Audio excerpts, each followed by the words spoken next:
Yahyaga takon liderët e partive politike, nuk ka afate kohore. Në seancën e ardhshme edhe bloku me kandidat për kryeparlamentar. Rriten rastet e sëmundjeve të zemrës tek të rinjt.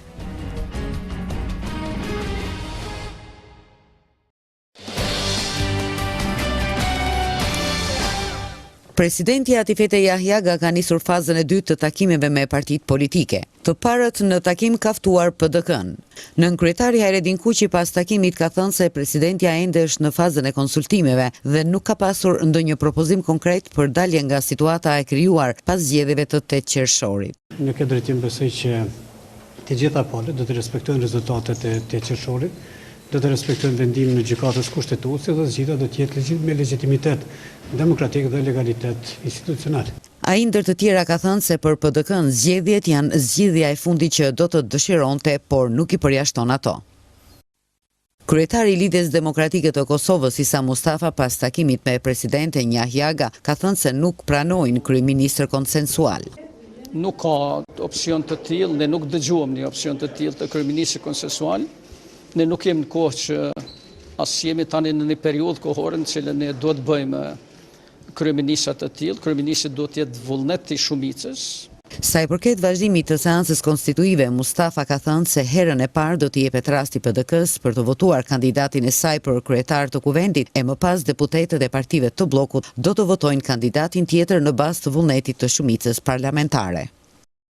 Ramush Haradinaj pas takimit me presidenten Yahyaga ka thënë se bloku vazhdon të mbrojë qëndrimin se ata e kanë shumicën dhe është në të drejtën e tyre për formimin e institucioneve. Por nuk e ka lehtë presidentja për shkak se janë pozicione tepër qarta të spektrit politik në këtë rast tonat si shumicë parlamentare.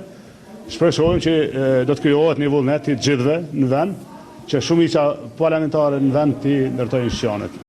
Lideri i lëvizjes vetëvendosje Albin Kurti ka thënë se ata janë për parlamentarizëm dhe demokraci dhe sipas tij aty duhet të gjendet zgjidhja për situatën aktuale politike. Kurti ka thënë se nuk ka krizë bashkëpunimi ndërmjet partive të tjera politike në Kosovë, por vetëm nga Partia Demokratike. Ne prandaj edhe u takuam me zonjën presidente që ta përdor rolin e saj, mandej fuqitë e saj që 2 tetore të mos jetë përsëritje e seancave të mëhershme ku po flet vetëm një person. Lista serbe pas takimit me presidenten ka deklaruar se në vazhdimin e seancës konstituive të enjten do ta votonin kandidatin e PDK-s për kryetar të kuvendit nëse kjo parti arrin të sigurojë votat e tjera të nevojshme. Përfaqësuesi i listës serbe Aleksandar Jablanović ka thënë se ata nuk janë për pengimin e zgjedhjes së institucioneve të reja. Nëse PDK-ja arrin të sigurojë 52 vota të tjera, mund të llogarisë edhe në 9 deputetët e listës serbe. Ai ka vlerësuar iniciativën e presidentes për nxjerrje të vendit nga ngërçi politik. Presidentja Yahyaga ka pritur në takim edhe përfaqësuesit e partisë Nisma. Kryetari i Nisma për Kosovë, Fatmir Limaj, tha pas këtij takimi se me presidenten biseduan rreth gjetjes së një zgjidhjeje për formimin e institucioneve të Kosovës. Ai tha se roli i presidentes është lehtësues në këtë proces dhe se ajo duhet të vazhdojë ta luajë këtë rol. Limaj tha se duhet të krijohen institucionet sa më shpejt pasi tashmë kanë një shumicë parlamentare dhe një vendim të gjykatës kushtetuese për krijimin e institucioneve. Arbër Vlahiu, këshilltari presidentes së Kosovës Atifete Yahyaga, pas takimit të presidentes me liderët e partive politike, ka përsëritur edhe një herë se presidentja zgjidhjen e ngërçit politik e sheh tek deputetët e kuvendit të Kosovës. Presidentja ka vazhduar takimet me liderët politik në suazën e takimeve drejt lehtësimit të gjetjes së zgjidhjes së ngërçit politik. Nuk mund të flasim për afate kohore, por ka pasur kërkesa që zgjidhja të bëhet sa më herët në mënyrë që me themelimin e institucioneve të fillohet edhe me kryerje në obligimeve që i kanë ato, si në nivelin vendor, ashtu edhe në atë ndërkombëtar, ka thënë Vlahiu. Ai ka insistuar se presidentja nuk ka ndonjë propozim konkret, duke shtuar edhe një herë se ajo zgjidhjen e sheh në kuadër të kushtetutës dhe brenda vendimeve të gjykatës kushtetuese. PDK do t'i respektojë ligjet dhe kushtetutën e vendit në seancën e ardhshme konstituive dhe nuk e ka problem edhe nëse vendi shkon sërish në zgjedhje. Kështu ka deklaruar Memli Krasniqi pas takimit të kryesisë së PDK-s që u mbajt në selinë e kësaj partie. Krasniqi tha se kandidati për kryetar të kuvendit Arsim Bajrami nuk ndryshon dhe nëse do t'i jepet mundësia kandidimit të kryetarit nga bloku opozitar, për një gjë të tillë vendos rregulloria. Komisioneri Evropian për politikën e zgjerimit dhe fqinjësisë Stefan Füle thotë se përgjegjësitë e reja të Shqipërisë me marrjen e statusit të kandidatit në BE kërkojnë më tepër pjekuri politike. Në këtë drejtim, Komisioni Evropian do të qëndrojë gjithnjë pranë Shqipërisë dhe me institucionet e Shqipërisë. Këto i ka thënë gjatë takimeve që pati me kreun e Parlamentit Shqiptar Ilir Meta, ndërsa më pas është takuar edhe me kreun e opozitës Lulzim Basha si dhe me kryeministrin Edi Rama. Komisioneri Evropian për politikën e zgjerimit dhe fqinjësisë po qëndron në Tiranë në kuadër të punimeve të takimit të katërt të dialogut të nivelit të lartë. Një kolegj penal i Departamentit të Krimeve të Rënda i Gjykatës së Apelit ka vërtetuar akt gjykimin e gjykatës themelore në Prishtinë ndaj të pandeurit Bajrush Xhemajli, sipas të cilit ky fundit ishte dënuar me 2 vjet burg si fajtor për veprën penale rrezikimi i trafikut publik nga neni 297 i Kodit Penal të Kosovës. Në këtë mënyrë kolegji në fjalë ka refuzuar si të pabazuara ankesat e ushtruara nga prokuroria themelore në Prishtinë, mbrojtja dhe pala e dëmtuar. Gjykata e Apelit vlerëson se pretendimet e prokurorit dhe të dëmtuarve për një dënim më të ashpër dhe ato të mbrojtësit të pandeurit për dënim më të butë nuk qëndrojnë.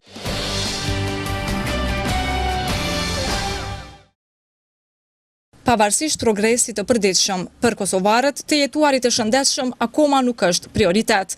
Kështu tha sot kardiologu Ferizajaz Hamza Selmani me rastin e ditës botërore të zemrës. Doktor Selmani thot se viteve të fundit edhe në Kosovë shkalla e vdekshmërisë nga sëmundjet e zemrës ka shënuar rritje. Ajo që ka na duhet me ba, menoj që duhet me ndryshu edhe jo vetëm mëndyrën që shë mendojmë smundjen, po edhe që shkujdesemi që mos me ardhërit të smundja. Janë disa vetit këqia që të qumë të këqia, kështu që na duhet më mundu me izvoglu për populatën lokale që tenton krejt botën. Për shembull, konsumi i duhanit është një faktor shumë i lartë rreziku për me sjellë deri te smundja, konsumi i lartë i yndyrave, bukës, brumrave, domethënë duhet kemi mungesa aktivitetit fizik, jeta moderne ka zvoglu aktivitetin fizik njerëzve. Këto janë ato që duhet me pasën në synim. Gjithashtu dhe vizitat e mjeku e ka atë hisën e vetë dhe ka rezultatin, po duhet me qenë e shoqëruar jo vetëm me marrjen e terapisë. Duhet me bën një jetë të shëndetshme, stil të jetës shëndetshme, që nuk kupton zvoglimin e konsumit brumrave të kripës, zvoglimin e konsumit të ushqimeve që përmbajnë sheqer, shtim të aktivitetit fizik edhe pa diskutim ulje të peshës trupore. Sipas doktor Selmanit, tek ne karakteristik është rritja e numrit të pacientëve me moshë të re, që vuajnë nga sëmundjet e zemrës. Më shumë kemi pacient me hipertension, më shumë kemi pacient me sëmundje të zemrës, me ngushtim të enëve të gjakut zemrës, edhe me infarkt mosha të reja, se krejt tu e përmendë dhe jeta nështë është me pak aktivitet, me më shumë stres, me konsum më shumë të ndyrnave, të brumrave, këto. Kardiologu Ferizajas apeloi tek popullata e këtushme që para se t'i nënshtrohen trajtimit me barna të bëjnë kujdes në mënyrën e jetesës, pra duke shpeshtuar aktivitetin fizik dhe duke përjashtuar pirjen e duhanit dhe të alkoolit.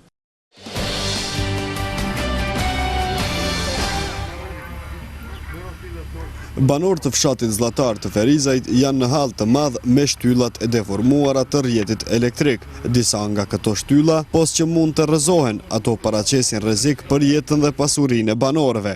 Elmi Karaliti tha se shtylla e cila është e mbështetur në kulmin e shtëpisë i lë pa gjumë nga meraku se nga ajo mund të marrë flak objektin në të cilin jeton familja e tij 6 antarëshe. E vëllau i tij, Hyseni, thot se disa herë është ankuar në distriktin e Kecit, në Prishtinë dhe në Ferizaj, por deri më sot nuk është ndërmarrë asnjë veprim. Unë ndjenë rrezikun flajme që të fëmijë që kam krah, plus gruan dhe vëllavi tjetër ka fëmijën dhe gruan flan në çet bander. E janë të rrezikun për jetë. Kush jep përgjegjësi për këtë? Më thonë kajtë sanët i kena të më djekë na du të me thonë logarit i kështë. Pasuri këtu kam lëp 3-4, du me thonë ushimin, Keri traktorë, krejt hinë atë pjesë banë, dhe ku nuk dje keq të janë ketë në shupjen. I ka për mi dy javë, stunën e kalu, ju ke stunën në tjetërën stunën o rëzo. Kum lajmë në telefon Prishtinë thënë, nëse o rëzik për nalëm rrimen. E kanë nalën për pak momentin, se ata nuk e dishin se farë qësho. Ju kum të reguën kej që të helat janë përmi qëremi dhe plemi atë e mojtë, pënderin. E kanë orën atë Prishtinës kanë Ferizaj kanë ardhen, e kanë po kejtë. Edhe jenë këthuj, mos kënë heqë, s'kanë marrë kur farmasi, ma vitë dhe Ferizaj, e këmë lajmëruan, aj se kena me kry, apet këmë lajmëruan Prishtina më kanë thonë, hajtë rip hapër nga heqë, se këmë kry kjo, sopë, që ta i bandirin e këmë plejme, ishim më plëtë, unë më ndërë në shanë. Për mes ankesës me shkrim, kompanisë Keds, por edhe drejtorisë të shërbimeve publike, i është drejtuar edhe kryetari i fshatit.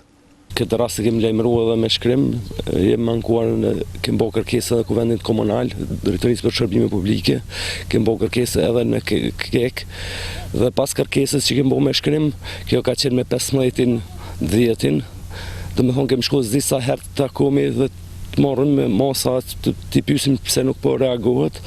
Përgjigja ka qenë të punëtorët e KEK-u që nuk kanë shtylla për momentin. Dhe ne si banor këtu, si taksa pagus edhe komunal, për edhe si taksa pagus të rrymës, habitim si është e mundur të këtë gjendje të ranë kur rrezikohet jeta e njerëzve këtu dhe kur nuk reagohet. Në emailin dërguar televizionit tema zëdhënësi i Kedsit, Guri Shkodra, shkruan se Kedsi nuk është informuar për problemin e banorëve të Zllatarit dhe sipas tij, prioritetet e intervenimeve në rrjetin shpërndarës caktohen sipas vjetërsisë së rrjetit, cilësisë së pajisjeve në lokacion, rrezikut për konsumatorët, gjendjes së humbjeve dhe shkallës së inkasimit. Por zëdhënësi i Kedsit nuk dha asnjë afat për evitimin e këtij problemi, ndërsa familjes së rrezikuar i mbetet të shpresojë të mos ju ndodh ndonjë fatkeqësi.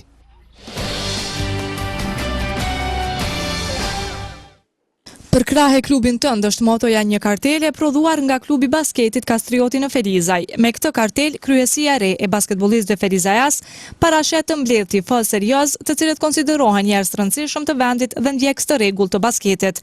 Madje edhe në kartel shkruan VIP. Sekretari i këtij klubi, Alberton Sahiti, tregoi se këto kartela kushtojnë 20 euro për një vet. Ka lind si ide realisht që të ndihmojmë klubin më shumë, që ta gjojnë në mënyrë që gjithë ata që dojnë basketin, gjithë ata që dojnë sportin, të ndihmojnë në një mënyrë. Mënyra më e mirë është kjo. Një kartel që është shumë modeste, me 20 euro dhe të në vitin dhe të në sezonë, kanë drejt ata morë me shikun ndeshjet që është pa pagesë të tata është, edhe është një privilegj për ta që janë të ullur dhe në venat e porë, janë VIP, njën pak ma mirë, ne si klub do t'ja kthejmë aty në një mënyrë më të mirë të mëshme që na mujtë me gjetë. Është një sanë mirë që të na ka orë për herë të porë në Ferizaj, jem të mobilizuar çdo ditë më shumë ide të reja me sanat mira për me funksionalizu pak më mirë klubin e Kastriotit dhe basketbol. Ideja për biletat VIP të klubit basketit në Ferizaj i ka bërë përshtypje edhe gazetarit të sportit Refik Sadriut. Ai tha se kjo nismë është mirë të merret parasysh edhe prej klubeve të tjera sportive. Me siguri edhe kryesia e klubit edhe pse nuk kam diskutuar me ta që të di se çfarë qëllimi kanë me këtë, po me siguri do ta bëjnë një përzgjedhje të atyre të cilët do t'i marrin këto bileta dhe ndoshta është momenti i fundit që ata të cilët meritojnë të kenë këto bileta që t'i marrin këto bileta dhe të kenë më themi rahati kur ta përcjellin në ndeshje.